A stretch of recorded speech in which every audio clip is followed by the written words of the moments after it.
दोस्तों सफरम जय भीम। भास्कर सुमन द्वारा लिखित विश्व सुंदरी वासव दत्ता ये महानाट्य मैं आपके लिए लेकर आया हूँ। ये कहानी है ईस्वी सन पूर्व 251 की। महान सम्राट अशोक को बौद्ध धर्म की दीक्षा देने वाले महान बौद्ध भिक्षु उपगुप्त और विश्व सुंदरी वासव दत्ता के ऊपर ये कहानी लिखी गई है। महानाट्य के रूप में इसे लिखा गया है। तो आइए देखते हैं इसका प्रथम अंक और प्रवेश एक। तो देखते हैं प्रवेश एक। पार्श्व संगीत आह्लाददायक और गंभीर।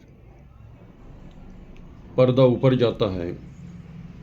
मंच पर राजा मथुरा नरेश का सिंहासन सजा हुआ है। पार्श्वध्वनि में घोड़ों के पैरों की आवाज़, उनके कुनकुनाने की आवाज़ आ रही है।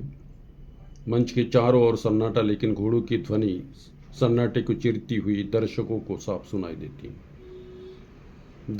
दरबारी गले में ढोल लटका कर ढोल पीटते हुए मुनादी देकर प्रवेश करता है। दरबारी बा मुलायजा, बा होशियार, महाराजा महाधिपति मथुरा नरेश पधार रहे।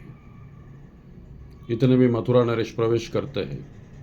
दरबारी मुनादी देकर निकल जाता है। मथुरा नरेश प्रवेश करते ही चार लड़कियां पारंपरिक वेशभूषा में हाथों में फूलों से भरी तश्तरियां लेकर दोनों तरफ खड़ी है।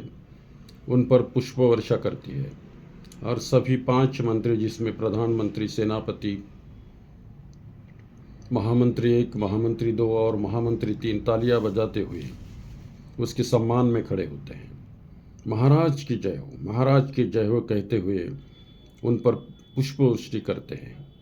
मथुरा नरेश अपने आसन पर बैठते ही सभी मंत्रीगण बैठ जाते हैं। मथुरा नरेश, सेनापति होशियारचंद, राज्य की सुरक्षा के बारे में अपना अहवाल पेश कीजिए। सेनापति, महाराज की जय हो। महाराज, आपके आदेशों का पालन करते हुए हमने राज्य की सभी सीमाओं पर सुरक्षा के कड़े इंतजाम किए हैं। सभी सीमाओं पर हमारे सैकड़ों सैनिकों का कड़ा पहरा है। बाहर का कोई भी शत्रु तो छोड़ो, वहां परिंदा भी अपने पर मार नहीं सकता।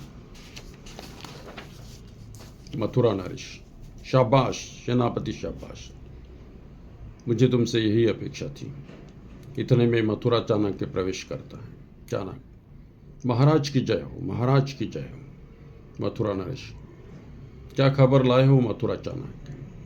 चाणक्य, महाराज, आज मैं ऐसी खबर लाया हूँ जिसे सुनकर आपका हृदय खुशियों से झूम उठेगा। आपका मन प्रसन्नता से भर जाएगा। मथुरा नरेश, नेकी और पूछ, जल्दी बताओ चाणक्य, हम वो खुशखबरी सुनना चाहते हैं। बहुत दिनों से हम उदास और निराश थे। बहुत दिनों से हम किसी चीज़ का आनंद नहीं उठा सके। जल्दी बताओ। चाणक्य, महाराज, आप जब ये खबर सुनोगे तो दंग रह जाओगे। आप परमानंद से झूम उठोगे। मथुरा नरेश, पहेलियां मत बुझाओ। मथुरा चाणक्य, हमारे कान अब खुशखबरी सुनने के लिए अधीर हो चुके हैं। बताओ चाणक्य, अतिशीघ्र बताओ। चाणक्य, वो खुशखबरी सुनने के बाद आपको मुझे इनाम देना होगा महाराज। मथुरा नरेश, अवश्य देंगे मथुरा चाणक्य, अवश्य देंगे। तुम्हें मन चाहा इनाम मिल जाएगा। प्रधानमंत्री, और वो इनाम तुम्हारी शुभ वार्ता पर निर्भर होगा मथुरा चाणक्य। चाणक्य, जैसे आपकी इच्छा महाराज। महाराज, एक नृत्यांगना है जिसका नाम है वासव दत्ता, जिसकी अनुपम सुंदरता की चर्चा हर गांव, हर शहर, हर राज्य में नहीं बल्कि देश विदेशों में भी हो रही है। वो इस विश्व की सबसे अप्रतिम, सबसे सुंदर कन्या है महाराज। उसकी सुंदरता की एक झलक पाने के लिए लोग तड़प उठते हैं। मथुरा नरेश, चाणक्य, क्या ये सुंदर कन्या हमारे राज्य की है? चाणक्य, हाँ महाराज, हमारे राज्य की ही नहीं बल्कि हमारे मथुरा की ही है। मथुरा नरेश, मथुरा चाणक्य, इतनी बड़ी खबर हमें पता तक नहीं।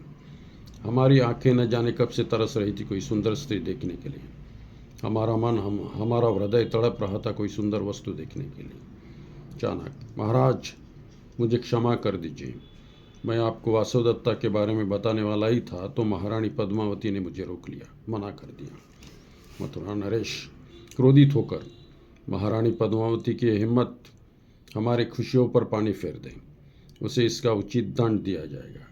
प्रधानमंत्री, महाराज आप गुस्सा थूक दीजिए, आप ऐसा कदम मत उठाइए जिससे राज्य की शांति भंग हो जाए। चाणक्य, हाँ महाराज। मथुरा नरेश शांत होकर, मथुरा चाणक्य, वासवदत्ता को हमारे सामने हमारे सम्मान उसको प्रस्तुत करे, ये मेरा आदेश है। चाणक्य, आपका आदेश सराखों पर महाराज। मथुरा नरेश, और हाँ, सबसे पहले मैं उसका मुख कमल देखना चाहता हूँ, उसकी प्राकृतिक सुंदरता को मैं निहारना चाहता हूँ। चाणक्य, जैसा आपकी इच्छा महाराज। तो धन्यवाद दोस्तों, आज के लिए बस इतना ही। देखते हैं उसका प्रवेश तो